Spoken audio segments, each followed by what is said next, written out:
குழந்தா, தடுக்கப்பட்ட முன்பு தடுக்கப்பட்ட அத்தனை நிகழ்வுகளும் உனக்காகவே கொடுக்கப்படும். நம்பிக்கையோடு இரு, புன்னகைக்க தயாராக இரு.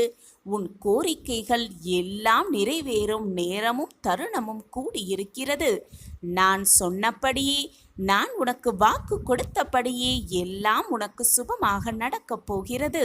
என்னுடைய கருணை பார்வை உன் மீது பட்டிருக்கிறது என்றாலே உனக்கு நல்ல காலம் பிறந்துவிட்டது தானே என்று அர்த்தம். இதை முழுவதுமாக கேள். முடிவில் உனக்கு புது தென்பு பிறக்கும். உன் முகம் ஆனந்தமடையும். முகமலரும் அந்த நல்ல நிகழ்வை பார்க்க நானும் ஆவலோடு காத்து கொண்டுதான் இருக்கிறேன். ஜெய் சாயிராம், ஜெய் ஜெய் சாயிராம். நம்ம சாயன்பர்கள் எல்லாரும் எப்படி இருக்கீங்க? எல்லாரும் நல்லா இருப்போம். ஓம் சாயிராம். நமக்கு உதவி செய்ய யாருமே இல்லை. கஷ்டம் என்று வருபவர்களிடம் எதுவுமே பெற்றுக்கொள்ளவே முடியவில்லை. கஷ்டம் என்று தோள் சாய யாருமே நமக்கு துணையாக இல்லை. எப்பொழுதுமே கஷ்டத்தோடும் போராட்டத்தோடும் வேதனையான சூழ்நிலையும் வாழ்ந்து கொண்டே இருக்கிறோமே என்று கவலையோடும் கண்ணீரோடும் இருப்பவர்களுக்கு இதுதான் ஒரு நல்ல முடிவு. நம்பிக்கையோடு கேட்கலாம். கவலை நம் மனதில் விட்டு அகல வைக்கலாம். ஒரு ஊருக்கு ஒரு துறவி ஒருவர் வந்தார். அந்த துறவியின் அற்புதங்களை பற்றி கேள்விப்பட்டு அந்த ஊரில் இருக்கும் எல்லா மனிதர்களும் அந்த துறவியை பார்த்து அவரிடம் ஆசிகளை பெற்றுக்கொண்டு நல்ல நல்ல போதனைகளையும் நல்ல நல்ல வாக்குகளையும் பெற்றுக்கொள்ளலாம் என்ற எண்ணத்தோடு தினம் தினம் ஒன்று கூடி எல்லோரும் வந்து கொண்டே இருந்தனர் அந்த துறவியை பார்ப்பதற்காக. அதே ஊரில் தர்மர் என்ற ஒரு இளைஞன் வாழ்ந்து வந்தான். வறுமையிலும் கஷ்டமான சூழ்நிலையிலேயே அவன் வாழ்க்கை கனிந்து கொண்டிருந்தது. அந்த துறவியை பார்த்தார். நம் வாழ்க்கையிலும் ஒரு விடிவு காலம் வரும் என்ற எண்ணம் அவன் மனதில் மேலோங்கியது. அந்த துறவியை பார்த்து நம் வாழ்க்கைக்கான எதிர்காலத்தை எப்படி அமைத்து கொள்ளலாம் என்ற வழிமுறைகளை அந்த துறவியிடம் பெற்றுக்கொள்ளலாம் என்ற சிந்தனையோடு அந்த துறவியை பார்க்க சென்றான் அந்த இளைஞன். அந்த இளைஞன் அந்த துறவியை பார்த்து வணக்கம் செலுத்தினான். அவன் முகத்தை பார்த்தவுடன் அவன் ஏதோ எதிர்பார்ப்போடு தன்னை நோக்கி வந்திருக்கிறானும் அவன் மிகுந்த கவலையோடும் இருப்பதாகவும் நன்றாகவே புரிந்து கொண்டார் அந்த துறவி. அந்த இளைஞன் துறவியை பார்த்து, துறவியே, நான் மிகவும் ஏழை. எனக்கு தாயோ தகப்பனோ யாருமே இல்லை. நான் அனாதையாக நிற்கிறேன். எனக்கு உதவுவதற்கு யாருமே இல்லை. என் கஷ்டத்திற்கு தோள் கொடுக்க எனக்காக யாருமே இல்லை. எனக்கு தூரத்து சொந்தக்காரர்கள் இருக்கிறார்கள். அவர்களும் எனக்கு உதவுவதாக சொன்னார்கள். ஆனால் யாருமே எனக்கு உதவவே இல்லை. நான் நிர்கதியாக நிற்கிறேன் என்று தன்னுடைய வருத்தமான சூழ்நிலையை அந்த துறவியிடம் சொன்னான் அந்த இளைஞன். நான் ஆதரவற்ற நிலையில் இருப்பதால் அரசாங்கத்திடம் மனு கொடுத்திருக்கிறேன். ஆனால் அந்த அரசாங்கத்திடமும் இருந்து எனக்கு எந்த உதவியும் வரவில்லை. நான் இப்போது நிர்கதியாக நிற்கிறேன். என் வாழ்க்கைக்கு தாங்கள்தான் ஏதாவது ஒரு வழியை செய்து கொடுக்க வேண்டும். அதற்கான வழிமுறையை காட்ட வேண்டும். நான் உங்களை தான் முழுவதுமாக நம்பி வந்திருக்கிறேன். என்னை எப்படியாவது காப்பாற்றுங்கள். எனக்காக வாழ்க்கையை மீட்டு கொடுங்கள் என்று அந்த துறவியிடம் மன்றாடி கேட்டான் அந்த இளைஞன். உடனே அந்த துறவி, நீ கூறுவது எனக்கு எல்லாமே நன்றாகவே புரிகிறது. நான் உன் வாழ்க்கையை மாற்றி காட்டுகிறேன். உன் வாழ்க்கைக்கு தேவையான அனைத்தையும் செய்கிறேன். அனைத்தையும் என்னால் செய்ய முடியும். ஆனால் அதை செய்வதற்கு முன்பாக நான் உனக்கு ஒரு சிறிய உதாரணத்தை கூறுகிறேன். அதை கேட்டுவிட்டு பின் உனக்கான வழியை நான் காண்பிக்கிறேன் என்று சொன்னாராம் அந்த துறவி. ஒரு வயக்காட்டில் நெல்மணிகள் அதிகமாகவே விளைந்திருந்தது. அந்த வயக்காட்டில் ஒரு புறா ஒன்று தன்னுடைய குஞ்சுகளோடு வாழ்ந்து வந்திருந்தது. அந்த குஞ்சுகளுக்கு இரையை தேடி அந்த புறா பறந்து விடுமாம் சில நேரங்களில். அந்த சமயம் அந்த புறா குஞ்சுகள் எல்லாம் அந்த வயலில் விளையாடி கொண்டிருந்தது. அந்த சமயம் அந்த தோட்டத்தின் முதலாளியும் அவனுடைய பிள்ளைகளும் நெல்மணிகளை பார்ப்பதற்காக வந்திருந்தனர். நெல்மணிகளை பார்த்துவிட்டு, பயிர் நன்றாக விளைந்திருக்கிறது, அறுவடைக்கான நேரம் வந்துவிட்டது. நம் ஊரில் இருக்கும் மக்களிடம் போய் அதை சொல்லி குறைந்த விலைக்கு இந்த நெல்மணிகளை அறுவடை செய்துவிடலாம் என்று பேசிக்கொண்டிருந்தனர். இதை கேட்ட அவன் மகன்களும், ஆம், அறுவடைக்கு எல்லாம் தயாராகிவிட்டது, கூடிய விரைவில் அறுவடை செய்துவிடலாம் என்று பேசிவிட்டு தன்னுடைய இல்லத்திற்கு சென்று விட்டனர். இதையெல்லாம் கேட்டுக்கொண்டிருந்தும் பார்த்து கொண்டிருந்தும் அந்த புறா குஞ்சுகள் மிகவும் பயந்து போயிற்று. தன்னுடைய தாய் புறா வந்ததும் நடந்தது அனைத்தையும் தன்னுடைய தாயிடம் சொன்னது அந்த குஞ்சுகள். இந்த பயிர்களை அறுவடை செய்து விடுவார்கள், அதனால் நாம் இங்கு இருப்பது சற்று பயமான விஷயம்தான், உடனே நாம் காலி செய்து வேறு இடத்திற்கு சென்று விடலாம் என்று பயத்தோடு கூறியது அந்த குஞ்சுகள். இவற்றையெல்லாம் கேட்டுவிட்ட அந்த தாய்ப்புறா, நாம் பயப்பட வேண்டிய அவசியமே இல்லை, குறைந்த விலைக்கு கூலி ஆட்களை தேடுவதற்கு சற்று கால தாமதமாகும், அதனால் அது நாள் வரை நாம் இங்கு அமைதியாகவும் நிம்மதியாகவும் இருக்கலாம், எனவே பயப்பட வேண்டிய அவசியமே இல்லை என்று சொன்னது தாய்ப்புறா. தன்னுடைய தாயின் பேச்சை கேட்டுக்கொண்டு அந்த குஞ்சு புறாக்களும் அமைதியாக இருந்தன. தாய்ப்புறா சொன்னது போல அடுத்த 2 நாட்களுக்கு யாருமே அறுவடைக்கு வரவில்லை. 3வது நாள் மீண்டும் அந்த நிலத்திற்கு சொந்தக்காரர்களும் அவருடைய பிள்ளைகளும் வந்து அந்த வயல்வெளிக்கு வந்தனர். நாம் நினைத்தபடி குறைந்த விலைக்கு கூலியாட்கள் யாருமே கிடைக்கவில்லை என்று அவர்கள் பேச்சை துவங்கினர். பயிர்கள் எல்லாம் நன்றாக விளைந்துவிட்டது, உடனே அறுவடை செய்துவிட வேண்டும், ஆனால் கூலி ஆட்கள் யாருமே கிடைக்கவில்லை.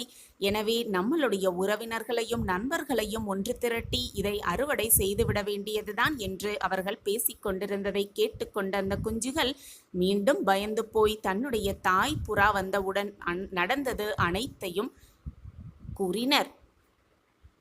மீண்டும் பயந்து போய் நடந்தது அனைத்தையும் கூறிய புறாக்கள், இனிவே நாம் தாமதிக்க கூடாது, உடனே காலி பண்ண வேண்டியதுதான் என்று சொன்னது. அப்பொழுதும் அந்த தாய்ப்புறா, பயப்படாதீர்கள், நாம் பயப்பட வேண்டிய அவசியமே இல்லை, ஏனென்றால் நண்பர்களையும் உறவினர்களையும் சார்ந்து இன்னும் அந்த விவசாயிகள் நம்பி இருக்கும் வரை நாம் பயப்பட வேண்டிய அவசியமில்லை. அவர்கள் நண்பர்களையும் உறவினர்களையும் ஒன்று திரட்டி வருவதற்கு இன்னும் சில காலம் ஆகும் என்று சொன்னது அந்த தாய்ப்புறா. தாய்ப்புறா சொன்னது போல் அடுத்த 2 நாட்களுக்கு யாருமே வரவில்லை. 3வது நாள் மீண்டும் அந்த விவசாயி தன்னுடைய மகன்களோடு வந்தார். நெற்பயிரை பார்த்தார்.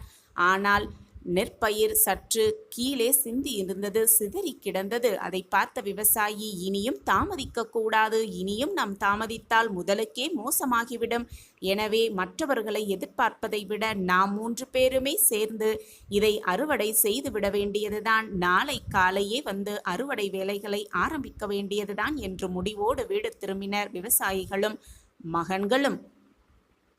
இதை கேட்ட குஞ்சுகள் தன்னுடைய தாய் வந்தவுடன் நடந்தது அனைத்தையும் கூறிற்று. உடனே அந்த புறா தாய், உடனே நாம் காலி செய்ய வேண்டியதுதான், இனியும் தாமதிக்காமல் நாம் புறப்பட தயாராக வேண்டியதுதான் என்று சொல்லிவிட்டு யார் ஒருவர் மற்றவர்களை எதிர்பார்ப்பாமல் தன்னுடைய உதவியை மட்டுமே எதிர்பார்த்து ஒரு செயலை செய்கின்றனோ அதில் எந்த ஒரு தாமதமும் ஆகாது என்று சொல்லிவிட்டு உடனே தன் குஞ்சுகளை கூட்டிவிட்டு பறந்தது. இப்படியாக கதையை சொல்லி முடித்தார் அந்த துறவி அந்த தர்மர் என்ற இளைஞனிடம். இப்பொழுது உனக்கு புரிகிறதா? மற்றவர்களை எனக்காக தோள் கொடுக்க எவருமே இல்லை, என் வாழ்க்கையில் முன்னேற்றிவிட யாருமே இல்லை என்று நீ எப்பொழுது சொல்லிக்கொண்டே இருக்கிறாயோ உன் வாழ்க்கையில் முன்னேற்றத்தை நீ காண்பது மிக மிக கடினம். எப்பொழுது நீ என் வாழ்க்கையை நான் வாழ்ந்துதான் ஆக வேண்டும் என்று முடிவை எடுத்து உன் வாழ்க்கையில் நீ திறம்பட வாழ ஆரம்பிக்கிறாயோ, உன் முடிவை நீ எடுக்கிறாயோ, அப்பொழுதுதான் நீ உன் வாழ்க்கையில் வெற்றியை அடைய முடியும் என்று சொன்னாராம். இந்த உலகத்தில் நமக்கான உதவியை, மிக சிறந்த நமக்கான உதவியை நம்மை தவிர வேறு யாருமே நமக்கு கொடுக்கவே முடியாது என்பதுதான் உண்மையிலும் உண்மை. நாமும் ஏதாவது எதிர்பார்ப்போடு மற்றவர்களை எதிர்பார்த்து நின்று கொண்டிருந்தால் எதுவுமே நமக்கு சாத்தியமாகாது. மற்றவர்களை எதிர்பார்த்து நின்று கொண்டிருப்பதை விட நம் வேலையை நாம் செய்து கொண்டிருந்தால் நமக்கான வெற்றி நமக்கானதாகும். நமக்கான வாழ்வை நாம் வாழ்ந்தே பார்த்து விடலாம். இதை சொன்னவுடன் நம்பிக்கையோடும் தன்னம்பிக்கையோடும் விடாமுயற்சியோடும் வாழ்க்கையில் வெற்றியை அடைந்தே தீர வேண்டும் என்ற முனைப்போடும் அந்த இளைஞன் அந்த துறவியை விட்டு தன்னுடைய இலக்கை நோக்கி பயணித்தானாம். நாமும் மற்றவர்களை எதிர்பார்த்து நிற்காமல் நம் வாழ்க்கை, நம் உழைப்பு, நம் வெற்றி என்று மனதில் திறம்பட நினைத்து கொண்டு வீர நடை போடுவோம். வாழ்க்கையை வென்று காட்டலாம். நிச்சயமாக நாம் நினைத்த வாழ்க்கையை வாழ்ந்தே காட்டலாம். சாயப்பாயிருக்க நமக்கு ஏன் மனக்கவலை? நீ நம்பியவர்களெல்லாம் உனக்கு துரோகத்தை இழைத்தனர். நீ நீதியோடுதான் உன் வாழ்க்கையில் நகர்ந்து கொண்டிருந்தாய். ஆனால் அநீதி வந்து உன்னை அரசாள வந்தது. வெளிச்சத்தில் நடக்கும் பொழுதே உன்னுடைய கால் உன்னை இடறிக் கொண்டிருந்தது. பகலிலேயே உன் கண்கள் இருட்டை காண்பது. சந்தோஷத்தை அனுபவிக்க முடியாமல் உன்னுடைய மனம் துக்கத்தை மட்டுமே அனுபவித்துக் கொண்டிருந்தது. மொத்தத்தில் நீ நீயாகவே இல்லாமல் இருந்து கொண்டிருந்தாய். ஆனால் இப்பொழுது காலம் மாறிவிட்டது. உனக்கான நல்ல நேரம் விடியப் போகிறது. இதுவரை கஷ்டங்கள், சோதனைகள், வேதனைகள் என்று இருந்து வந்த நீ இனி உன் வாழ்க்கையில் சந்தோஷம், நிம்மதி, ஆனந்தம் என்று உன் வாழ்க்கையை நீ வாழப் போகிறாய். உன்னுடைய கவலைகள், வேதனைகள், போராட்டங்கள் அனைத்தையும் என் காலடியில் சமர்ப்பித்துவிடு. சமர்ப்பித்துவிட்டு நிம்மதியாக இன்று இரவை கண்ணுறங்கு. நாளை கண் விழித்து பார்க்கும் பொழுது உனக்கான அதிசயமும் அற்புதமும் உன் கண்களில் வந்து தெரியும். மனம் என்பது சஞ்சலமானதுதான். அதை வசப்படுத்துவதும் சற்று கடினம்தான். ஆனாலும் அதை வசப்படுத்திதான் நீ உன் வாழ்க்கையை வாழ வேண்டும். பயிற்சியினாலும் வைராக்கியத்தாலும் அதை நிச்சயமாக வசப்படுத்தி விடலாம். அவ்வாறு வசப்படுத்தினானால் இறைவனை உன்னால் காண முடியும். உன் கண்களுக்கு உன் சாயிநாதரும் மிக பளிச்சென்று தெரிவேன். உன் வாழ்வில் இருக்கும் பிரச்சனைகளையெல்லாம் மறந்துவிட்டு என்னை முழுவதுமாக பற்றிக்கொள். உன்னுடைய அனைத்து சோதனைகளையும் கவலைகளையும் என் காலடியில் சமர்ப்பித்துவிடு. இறை வழியில் உன்னுடைய பயணத்தை துவக்கம் செய். எந்த மனது நல்லது நினைக்கிறதோ அந்த மனதிற்கு நல்லது மட்டுமே நடக்கும். எந்த மனிதன் மற்றவர்களும் நன்றாக இருக்க வேண்டும் என்று நினைக்கிறானோ அவர்கள் நன்றாகவே இருப்பர். இதுதான் ஆத்ம வாழ்வின் இயல்பு கூட. இப்பொழுது நான் கூறிய இந்த மாற்றங்களையெல்லாம் உன்னுடைய மனதிற்குள் கொண்டு வா. இறை வழியில் சென்று கொண்டே இரு. அப்பொழுது ஏமாற்றங்களை மட்டுமே காண வந்த உன் வாழ்வு, ஏமாற்றங்களை மட்டுமே கண்டு வந்த உன்னுடைய வாழ்வு மிக ஆனந்தமாக வெற்றிகரமான வாழ்க்கையை காண முடியும். நல்ல நல்ல மாற்றங்களை உன் மனம் பார்க்கும். மனம் நிறைவாகவே இருக்கும். உன்னுள் இந்த மாற்றங்கள் வர துவங்கிவிட்டாலே உன் வாழ்க்கையில் பல நல்ல நல்ல மாற்றங்கள் வர துவங்கிவிடும். அந்த நல்ல நல்ல மாற்றங்களையெல்லாம் நீ உணரவும் துவங்குவாய். இறைவனை பற்றி கொண்டு இறைவழியிலேயே செல்லும் பொழுது எந்த ஏமாற்றமும் உன்னை நெருங்கவே நெருங்காது. இப்பொழுது நான் கூறிய அனைத்தையும் சரியாக புரிந்து கொண்டு இறை வழிபாட்டில் உன்னுடைய மனதை செலுத்திவிடு. என்னுடைய காலடியில் அனைத்தையும் சமர்ப்பித்துவிடு. உனக்கானது உன்னிடம் வந்து சேரும். அதை நான் சேர்த்து வைப்பேன் பிள்ளையே. இதை நீ சரியாக பயன்படுத்தி வந்தாலே உன்னுடைய அத்தனை பிரச்சனைகளும் மிக தெளிவாகவே தீர்ந்துவிடும். உன் கைகளில் இருக்கும் பிரச்சனைகளும் கவலைகளும் நீ இறை வழிபாட்டில் உன் மனதை செலுத்தும் பொழுது உன் கைகளில் இருப்பது இறைவன் கைகளுக்கு மாற்றப்பட்டுவிடும். அப்பொழுது உன்னுடைய பிரச்சனைகளை தீர்ப்பது இறைவனின் பொறுப்பாகிவிடும். நான் அந்த பொறுப்பை ஏற்றுக்கொள்கிறேன். உன் கவலைகளையும் வேதனைகளையும் நான் தீர்த்து வைப்பேன். நம்பிக்கையோடு இரு. எதுவுமே மாறப்போவதில்லை. உன் வாழ்க்கையில் சந்தோஷம் உன் வாழ்க்கையில் மாறிவிடாது. உனக்கானது நிச்சயமாக உன்னிடம்தான் வந்து சேரும். துன்பம் மட்டும் உன் வாழ்க்கையில் இருந்து விலகிவிடும். எதன் மீதும் ஆசையை வைக்காதே, ஏனென்றால் அவை இழந்துவிட்டால் நீதான் மனவேதனைப்படுவாய். வாழும் வரை மகிழ்ச்சியாக வாழலாம், மற்றவர்களுக்கு அன்பை செலுத்தலாம், மற்றவர்களின் மனதை காயப்படுத்தாமல் நிம்மதியாகவும் மற்றவர்களையும் நிம்மதியாக வைத்துக்கொண்டு சந்தோஷமாக வாழலாம். அதில் எந்த தவறும் நடந்துவிட முடியாது.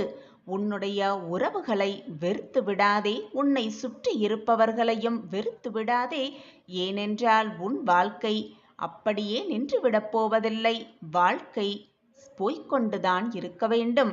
அந்த உறவுகளின் உதவி கூட ஒரு நாள் உனக்கு கிடைக்க வேண்டி வரும். எனவே யாரையும் மிக சுலபமாக எண்ணிவிடாதே, வெறுத்தும் விடாதே. இந்த உலகத்தில் நீ காண்பது எல்லாமே மாயை. நீ காண்பது எல்லாமே மாயைதான். இதை நன்றாக உணர்ந்து கொள். நீ கண்ணால் காண்பது எதுவுமே உனக்கு நிரந்தரமாக இருந்து விடாது. அதை நான் உனக்கு அனுமதிக்கவும் மாட்டேன். உனக்கான நல்லதை, உனக்கான சந்தோஷத்தை, உனக்கான ஆனந்தத்தை மட்டுமே தருவதற்காக நான் இங்கு வேலை செய்து கொண்டிருக்கிறேன். அதற்குள் நீ கண்ணால் காண்பதை தவறாக எண்ணிக்கொண்டு, தவறாக புரிந்து கொண்டு வருத்தப்படாதே, வேதனைப்படாதே. உன் சாயப்பா உனக்கு நல்லதை செய்ய மட்டுமே காத்து கொண்டிருக்கிறேன். நம்பிக்கையோடு இரு, நம்பிக்கையோடு உறங்க செல். நாளை நீ கண் விழிக்கும் பொழுது உனக்கான பல அதிசயங்கள் உனக்காகவே காத்து கொண்டிருக்கும். எப்பொழுதும் நல்லதையே நினை, நல்லதே நடக்கும் உன் வாழ்வில். இப்படி நீ இருந்தால் வாழ்க்கையில் வெற்றியை மிக சுலபமாக சுவைத்து விடலாம். உனக்கு வந்த பிரச்சனைகளையும் உனக்கு நடந்த நிகழ்வுகளையும் தீர்க்க முடியாத சோகங்களையும் எண்ணி எண்ணி மனம் வருந்துவதை விட, பிரச்சனைகள் நமக்கு வந்ததா என்ற கேள்விக்குறியோடு நீயே உன் மனதை கேட்டுப்பார். ஏனென்றால் பிரச்சனைகளை விட மிக பெரியவர் இறைவன் இருக்கிறார். அந்த இறைவனிடம் உன்னுடைய கஷ்டங்களை எல்லாம் கூறிவிடு. உன்னுடைய பிரச்சனைகள் கற்பூரம் போல கரைந்துவிடும். முடிந்த பிரச்சனையாக இருந்தாலும் சரி, இனி வரப்போகும் பிரச்சனையாக இருந்தாலும் சரி, எதுவாக இருந்தாலும் உன்னுடைய பிரச்சனைகளும் உனக்கு வந்த சோதனைகளும் கற்பூரம் போல கரைந்தே விடும். நமக்கு மட்டும் எப்பொழுதும் சோதனைகளும் பிரச்சனைகளும் வேதனைகளும் மலை போல் குமிந்து கிடக்கிறதே என்று நீ உன் வாழ்க்கையே மலைத்து போய் பார்க்கிறாய். கவலைப்படாதே கண்மணியே. அந்த மலையை தவிடு பொடியாக்கும் வல்லமை உன் சாயப்பாவிற்கு உண்டு என்பது உனக்கு தெரியுமல்லவா? அந்த மலை மேல் ஏறி உட்காரும் வல்லமையும் உன் சாயப்பாவிற்கு உண்டு என்று உனக்கு தெரியுமல்லவா? பின் எதற்காக இப்படி உன் வாழ்க்கையை பார்த்து, உன் பிரச்சனைகளை பார்த்து, உன்னுடைய சோதனைகளை பார்த்து நீயே மலைத்து போய் நிற்கிறாய்? அந்த பிரச்சனைகளும் சோதனைகளும் உன்னை நெருங்கும் பொழுது தைரியமாக நெஞ்சை நிமிர்த்திவிட்டு அந்த பிரச்சனையிடமே சொல்லிப்பார். உன்னால் என்னை என்ன செய்ய முடியும்? எனக்கு துணையாக என் அப்பா இருக்கிறார் தெரியுமா என்று கேள்வியை அந்த பிரச்சனைகளிடம் கேட்டுப்பார். அப்பொழுது வந்த கஷ்டம், வந்த வழி தெரியாமல் உன்னை விட்டு தெறித்து ஓடிவிடும். என்னை காப்பாற்ற என் சாயப்பா இருக்கிறார், என் வாழ்க்கையை மீட்க என் சாயப்பா இருக்கிறார், என்னை ஜெயிக்க வைக்க என் அப்பா இருக்கிறார் என்று தன்னம்பிக்கையோடும் தைரியத்தோடும் உனக்கு வந்த கஷ்டத்திற்கே சவால் விட்டுப்பார். பின்பு தெரியும் உன் கஷ்டம் எங்கு இருக்கிறது, ஏது இருக்கிறது என்று உன் கண்களுக்கு நிச்சயமாக தெரியாமலேயே போய்விடும். நம்பிக்கையும் பொறுமையும் ஒரு ஆழ்ந்த தவம். எத்தனை அதிகமாக ஆழமாக நீ தவம் புரிகிறாயோ அத்தனை அதிகமாக வரத்தை அள்ளி அள்ளி கொடுப்பார். அள்ளி அள்ளி கொடுப்பார் என்ற நம்பிக்கையோடு அந்த தவத்தை செய்து கொண்டே இரு. நிச்சயமாக உன் கைகளில் நீ எதிர்பார்க்காத, நீ எதிர்பாராத பல அற்புதங்களும் அதிசயங்களும் வரமாக உன் கைகளில் வந்து இருக்கும். பின் நீயே அதிசயித்து பார்ப்பாய். உன் சாயிநாதரை ஓடி வந்து நன்றி சொல்லுவாய். சாயிநாதரின் காலடியில் விருளந்து சரணாகதி அடைவாய். சாயிநாதரை நான் எப்பொழுதும் பொறுமையாகவும் நம்பிக்கையாகவும் பக்தியாகவும் காத்து கொண்டுதான் இருக்கிறேன். ஆனால் எதுவுமே எனக்கு வந்து என் கைகளில் விழவும் இல்லை, என் வாழ்வில் நடக்கவும் இல்லை என்று உன் வாழ்வையே நீ சலித்து கொள்ளாதே. சாயப்பாவை வெறுமையோடு பார்க்காதே, கோபப்படாதே. உன் காத்திருப்புக்கான பலன்கள் ரெட்டிப்பாகிக் கொண்டே இருக்கும். நீ எத்தனை நாள் காத்திருக்கிறாயோ, எத்தனை நாள் பொறுமையாக காத்திருக்காயோ, அதற்கு ஏற்றாற்போல் உன்னுடைய பலனும் ரெட்டிப்பு மும்மடங்காக பெருகிக் கொண்டே இருக்கும் என்பதை மறந்து விடாதே என் குழந்தையே. உன் காத்திருப்புக்கான வழியை என்னால் உணர்ந்து கொள்ள முடிகிறது. காத்திருந்து காத்திருந்து காலம்தான் போகிறது, ஆனால் எந்த மாற்றங்களும் என் வாழ்வில் நிகழவே இல்லை என்று நீ மன வேதனைப்படும் அந்த வழியும் என்னால் உணர்ந்து கொள்ள முடிகிறது. காத்திருப்பதால் உனக்கு வரும் வேதனையும், வேதனையால் வரும் கண்ணீரின் வெப்பத்தையும் என்னால் புரிந்து கொள்ள முடிகிறது. உன் கண்ணீரின் ஈரம் என் காலடியை நனைத்து விட்டது. என் மனம் எவ்வளவு வேதனைப்படுகிறது என்று என்னால் விளக்கவே முடியாது என் குழந்தையே. நான் மிக மன போராட்டத்தில் இருக்கிறேன். என் குழந்தை இப்படி என் காலடியில் வந்து அழும் பொழுது நான் எப்படி சும்மா இருப்பேன் என்று நீ நினைக்கிறாய்? என் மனம் படும் பாட்டை என்னால் வார்த்தைகளால் விவரிக்கவே முடியாது குழந்தையே. அனைத்தையும் விட்டுவிடு. உன் கர்மாவின் தாக்கத்தினால்தான், நீ பூர்வ ஜென்மத்தில் பண்ண பாவ புண்ணியங்களின் வேகத்தால்தான் இவ்வளவு நாள் கஷ்டத்தையும் சோதனைகளையும் வேதனைகளையும் அனுபவித்துக் கொண்டிருந்தாய். அதனால் உன்னால் அதிலிருந்து மீள முடியாமல் தவித்துக் கொண்டிருந்தாய். காத்திருப்புக்கான நல்ல பலன் கிடைக்கப் போகிறது. உனக்கான கடைசி இரவிது. உன் கஷ்டங்களுக்கான கடைசி இரவிது.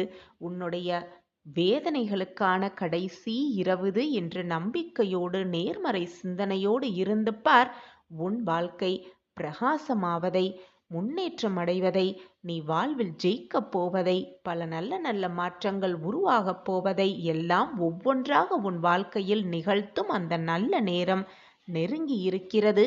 என் பிள்ளைக்காக வேதனைப்படும் என் கண்மணிக்காக, கண்ணீர் சிந்தும் என் பிள்ளைக்காக நான் அனைத்தையும் செய்வேன், செய்து முடிப்பேன். என் அன்பு பிள்ளையே, எப்பொழுதும் தேவை உள்ளவற்றை மட்டும் உன் மனதில் வைத்துக்கொள். தேவையில்லாத சிந்தனைகளுமானாலும் சரி, தேவையில்லாத வார்த்தைகளானாலும் சரி, தேவையே இல்லாத உறவுகளானாலும் சரி, அதை முதலில் உன் மனதிலிருந்தும் உன் வாழ்க்கையிலிருந்தும் தூக்கி எறிந்துவிடு. அதுதான் உன் வாழ்க்கையை நீ அழகாக வாழ்வதற்கான இரகசியமாகவே இருக்கும். தேவையில்லாதவற்றை உன் வாழ்க்கையிலிருந்து நீ நீக்கிவிட்டாலே, தூர எறிந்து விட்டாலே, வரப்போகும் ஆபத்திலிருந்து நீ முற்றிலுமாக காப்பாற்றப்படுவாய். என் அன்பு கண்மணியே, நீ உன் வாழ்வில் செய்ய வேண்டிய மிக முக்கியமான விஷயம் என்ன தெரியுமா? உன்னுடைய மனதிலிருந்தும் உன் எண்ணங்களிலிருந்தும் தேவையில்லாதவற்றை நீக்கிவிட்டு நல்ல எண்ணங்களை உள்ளே புகுத்தி கொள்ள வேண்டும். நல்ல எண்ணங்களை நீ உள்ளடக்கினாலே உனக்கு தானாகவே உன் எண்ணம் போல், உன் சொற்கள் போல் உன் வாழ்வையும் மகிழ்ச்சியாகவும் சந்தோஷமாகவும் மாறிவிடும். இதை ஒவ்வொருவரின் கடமையாகவே நினைத்து கொண்டு தினம்தோறும் செய்ய வேண்டும். தேவையில்லாதவற்றை தினம் தினம் வெளியேற்றிவிட்டே இருக்க வேண்டும். இந்த உலகத்தில் நல்ல விஷயங்கள், நல்ல எண்ணங்கள் என்று கோடான கோடி இருக்கத்தான் செய்கிறது. ஆனால் அது அவ்வளவு சீக்கிரம் யாருக்கும் புலப்படுவதும் இல்லை, தெரிவதும் இல்லை. ஏனென்றால் அந்த நல்ல விஷயங்களை தேடி யாரும் போகாமல் இருக்கிறதாலும், அதை பற்றி அதிகம் தெரியாமல் இருப்பதாலும், அதை பற்றி பேசாமல் இருக்கிறதாலும் அந்த நல்ல விஷயம் பற்றி நீ அறிந்திருக்க முடியாமல் இருக்கிறது. சில பேர் அடிக்கடி சொல்லிக்கொண்டே இருப்பார்கள், கெட்ட விஷயங்கள் மட்டுமே என் கண்களுக்கு புலப்படுகிறது, கெட்ட செய்தி மட்டுமே என் காதில் வந்து விழுகிறது என்று என்னிடம் வந்து நீ புலம்புகிறாய். குழந்தையே, எப்பொழுதும் உன்னை சுற்றி இருப்பவர்களின் வார்த்தைகளை மிக கூர்மையாக கவனி. உன்னை சுற்றி இருப்பவர்களின் எண்ணங்களை அறிந்து செயல்படு. எல்லோரும் உன்னை போல் இருப்பார்கள் என்று சொல்லிவிட முடியாது. நீ என் பொக்கிஷம். உன் எண்ணங்கள் போல் மற்றவர்களும் நல்ல எண்ணங்களாகவே இருப்பார்கள் என்று யாரையும் மிக எளிதாக நம்பிவிடாதே. குழந்தையே, நீ என்னென்ன விஷயத்தை பார்க்கிறாய், அது எந்தெந்த ரூபத்தில் உன்னிடம் வந்து சேர்கிறது என்கிறதுதான் அந்த விஷயமே அடங்கி இருக்கிறது. நீ உன் வாழ்க்கையில் எதையெல்லாம் மிக ஆசையாக தேடிக்கொண்டிருக்கிறாயோ அதுவும் உன்னைதான் தேடிக்கொண்டிருக்கிறது. அது நல்லது ஆனாலும் சரி, தீயது ஆனாலும் சரி, நீ தேடுவது வழிக்கட்டாயமாக உன்னிடம் வந்து சேர்ந்து விடுகிறது. நீ அப்பொழுது எதை பார்க்கிறாயோ, எதை தேடுகிறாயோ அது நல்ல விஷயமாக இருந்துவிட்டால் அது உன்னிடம் வந்து நல்ல விதமாகவே வந்து சேரும். அதேபோல் நீ கெட்ட விஷயத்தை உன் கண்ணால் பார்த்து கொண்டு அதையே தேடிக்கொண்டிருந்தால் கெட்டதே வந்து உன்னிடம் சேரும்.